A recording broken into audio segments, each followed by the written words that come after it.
Somebody has to stand up and yell, the emperor has no clothes, and everybody's falling in lockstep on this. Pass the big, beautiful bill. Don't question anything. Well, conservatives do need to stand up and have their voice heard. So that is Rand Paul, one of the senators who, I guess, to varying degrees of credit, are standing up against Donald Trump and House Republicans who want to ram through this absolutely disastrous, big, ugly bill. I take issue a little bit with some of the analogies he's making. Never have I less been interested in an emperor not wearing clothes. Let's keep him well clothed, multiple layers, please. But it is down to the Republicans of the Senate as to whether that bill is going to pass, or more likely, once they start to change things around and edit it, what actually comes through and potentially gets passed again, both by the Senate and the House. So we had a 1 vote margin in the House. The Senate is also pretty tight as well. It might not be as tight, but as you'll see, and we're going to cover it, there's different Republican senators that have different problems, sometimes facing in the exact opposite direction. And so you have Rand Paul, he's got some issues. You have Susan Collins, who we can always count on to do the right thing. She said she's worried about kicking Medicaid recipients who are unable to work off the program, as well as the bill's effects on rural hospitals, which are estimated to be absolutely devastating. Lisa Murkowski said she's worried that her state will struggle to put in place new work requirements because of its outdated Medicaid payment systems.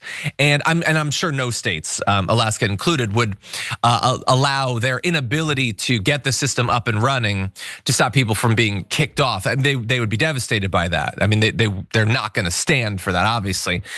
Josh Hawley, he's vowed to oppose the bill if it cuts Medicaid benefits, which it's going to. So I guess he's going to vote against it.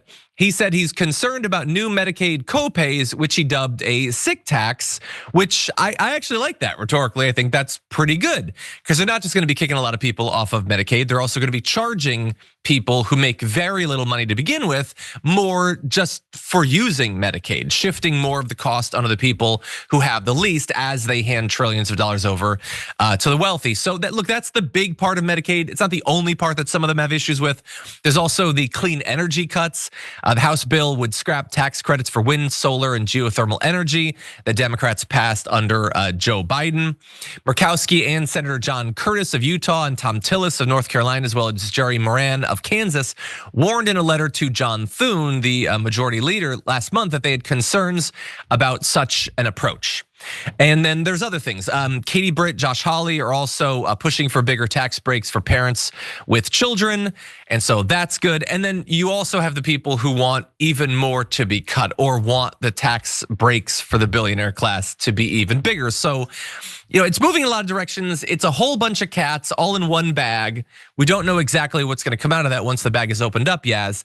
But what do you think about the current state of this battle and what ended up coming out of the House Republicans? Yeah, I think this is very disappointing to see. Obviously, it's very disappointing, but I think the uncertainty of it is something that it is being talked about. But I think the impact that this is going to have, if this actually gets passed in the Senate, is going to be pretty detrimental to a lot of people's lives, right? Rand Paul, for one, he's kind of hard to keep track of. He's had moments where he was very Trumpy and other times where he was not Trumpy. He, as far as I know, still identifies as a libertarian. So I think a lot of people who really weren't falling in line with either of the parties found some kind of middle ground with Rand Paul, which is kind of interesting to talk about now. But 10 years ago, that is really how it was, including with his father Ron Paul. But it's like now he wants to talk about how the emperor has no clothes. It's a little late, right? It's a little late for Republicans to only now start, speaking out against Donald Trump and speaking out against the administration and speaking out against things that this administration is peddling. For example, climate change isn't real, right? Right now, the Republicans want to start talking about like, oh, you know what? Maybe it is real. Maybe there is some kind of realism to that. For years, they have been demonizing Medicaid and Medicare and threatening these programs. And now Rand Paul and Susan Collins, et cetera, now they want to come out and say that. So it feels like way too little, way too late, because this bill is already passed in the House. Now they want to do it. The timing is mind-boggling, right?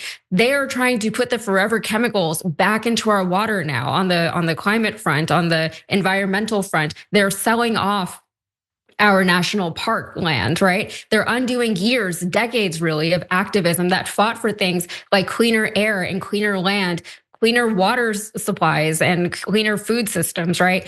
None of that is something that should go unnoticed or unrecognized. This is decades worth of activism that has been done on behalf of the American people, not just of the American people, but on the behalf of the entire planet. We are one of the biggest polluters in the world, right?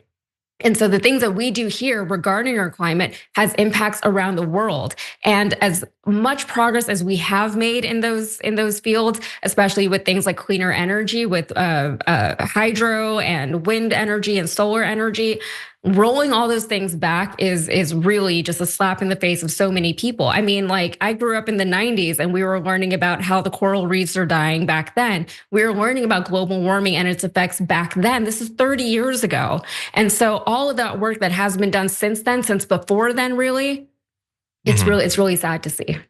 Yeah, I'm gonna need you to not remind me of the how long ago the 90s during were, yeah. these well, that too. 100% that too. Easy for you to make jokes about Miss Young, but anyway, yeah, don't remind me about the environment because I've mostly not been thinking about it since Trump was sworn in because the long-term ramifications of the fact that he won rather than Harris are really too dark to really think about that much. But jumping back into the Medicare side of this, we got a comment from Diane who says, I went to the doctor's Friday and they told me my copay is $75 and before it was 50 cents. I can't go to the docs anymore now. So that's devastating for Diane, and I am very sorry to hear about that. Now, think about, project forward a year or two. Let's say that this bill has passed and they have all these new copays for like middle class and working poor people. So think about it from their point of view. Like they make it so you have to pay $50 or whatever, which to them is absolutely nothing. They don't even acknowledge it. Their butler writes the check or whatever. But for the people who be affected by it, it means they're not gonna go at all, probably. They're gonna push off, like if they start to feel symptoms or whatever, they're not gonna deal with it. They start to feel something chronic, they're gonna wait longer and longer, which is obviously more devastating for their health. But think about, like, they don't pay the $50 because they can't afford it. And then the government doesn't have to pay far more than $50 that would result if you had actual medical care. So they put this onus on you. You're gonna be screwed over health-wise, and they can save tons of money. I mean, sure, lots of people will get sick, lots of people will die, but clearly that's not a consideration for the vast majority of these politicians. And so we're gonna get to the moral side of this, but it's just, this is so utterly grotesque. And again, all of this is in pursuit of defraying a little bit of the additional money that they're giving to the people who will never be able to spend all the money they have if that was their entire goal from now until the day they die.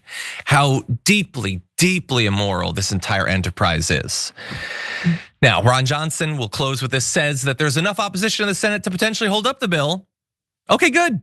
Good, I'll cross my fingers. I will not hold my breath in the same way that I advised you not to when we were covering all the different revelations that like, oh, in the House, it might not make it through. Man, when trillions of dollars are on the line for their donors, they find a way.